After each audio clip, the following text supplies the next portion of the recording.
ഇന്ന് നമുക്കൊരു north Indian ഡിഷായ aloo parotta ഉണ്ടാക്കിയാലോ. അതിനായി ഒരു പാനിലേക്ക് 1 ടീസ്പൂൺ വെളുത്തുള്ളി നന്നായി ഒന്ന് വഴറ്റി കൊടുക്കാം. അതിനുശേഷം ചെറിയ സവോള ചെറുതായി അരിഞ്ഞതും ഒന്ന് ചേർത്ത് കൊടുക്കാം. ആവശ്യത്തിനൊപ്പം ഒരു ചെറിയ തക്കാളി അരിഞ്ഞതും കൂടി ചേർത്ത് നന്നായി ഒന്ന് ഇളക്കി കൊടുക്കും. ഇതിലേക്ക് 1/2 സ്പൂൺ മുളക് പൊടി മഞ്ഞൾപ്പൊടി കൂടി ചേർത്ത് കൊടുത്തിട്ടുണ്ട്.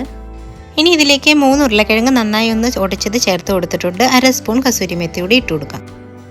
ചപ്പാത്തി മാവ് ഓൾറെഡി റെഡിയാക്കി വെച്ചിട്ടുണ്ട്.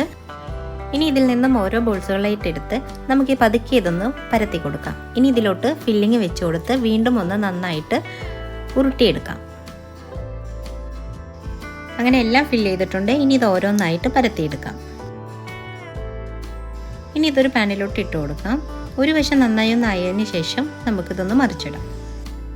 കുറച്ച് നെയ്യ് കൂടി ചേർത്ത് കൊടുത്ത് നന്നായി ഒന്ന് ചുട്ടെടുക്കാം. അങ്ങനെ കൊതിയൂറും ടേസ്റ്റിൽ ആലു പൊറോട്ട റെഡി ആയിട്ടുണ്ട്. ഇഷ്ടമായാൽ എല്ലാവരും ഒന്ന് ട്രൈ ചെയ്ത് നോക്കണം.